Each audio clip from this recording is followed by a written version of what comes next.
Difference between covalent bond and ionic bond. सहसंयोज बंध आणि आयनिक बंधांमधला फरक. कोव्हॅलेंट बॉन्ड मध्ये इलेक्ट्रॉन्सची शेअरिंग होते, मीन्स कोणी इलेक्ट्रॉन देत नाही कोणी इलेक्ट्रॉन घेत नाही, दोघं आपापसामध्ये इलेक्ट्रॉन शेअर्स करतात. आयनिक बॉन्ड मध्ये इलेक्ट्रॉन ट्रान्सफर होतात, म्हणजे एक एलिमेंट इलेक्ट्रॉन देईल तर दुसरा एलिमेंट इलेक्ट्रॉन घेईल. कोव्हॅलेंट बॉन्ड हा एक नॉन मेटल आणि नॉन मेटल दोघं एलिमेंट नॉन मेटल असतील तेव्हाच त्यांच्यामध्ये काय बनेल, कोव्हॅलेंट बॉन्ड बनेल. आयनिक बॉन्ड बनण्यासाठी एक एलिमेंट मेटल असेल आणि एक एलिमेंट नॉन मेटल असेल. कोव्हॅलेंट बॉन्डचे जे मटेरियल असतात, एलिमेंट असतात, त्यांचा बॉइलिंग पॉइंट आणि मेल्टिंग पॉइंट हा खूप लो असतो. आयोनिक बॉन्ड मध्ये बॉइलिंग पॉइंट आणि मेल्टिंग पॉइंट हे खूप हाय असतात. कोव्हॅलेंट बॉन्डचे example methane, hydrogen and water.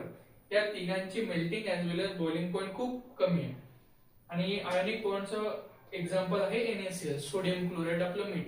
याचं मेल्टिंग पॉइंट जवळपास 800 डिग्री सेल्सिअस पर्यंत आहे.